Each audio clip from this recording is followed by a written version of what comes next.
pelvis just means that everything is aligned in a position which allows it to generate optimal force. So it's kind of where things should be, okay, if everything was perfect.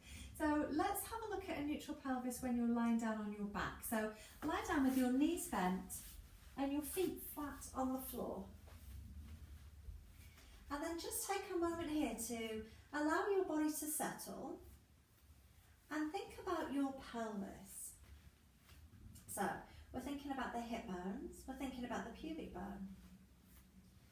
And if you tilt your pelvis towards you, then your pubic bone is going to be higher than your hip bones, and you can feel how your back is kind of pressing down into the floor.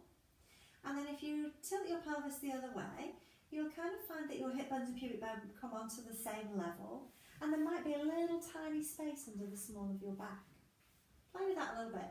Tilt your pelvis towards you and away from you. And we want to come to rest at a point where we have that hip bones and pubic bone on the same level, maybe a little tiny space under the small of your back, so your pelvis is anchored and flat on the mat. So don't be afraid to kind of get your hands and feel, is my pelvis tilted, is my pelvis straight? You'll kind of not really overarch your pelvis and tilt it away from you, because that would be a real big arch of your back, and that would just, you would know that would just not feel right. So we're looking for that flat on the mat pelvis, pubic bone, hip bones level, and relax.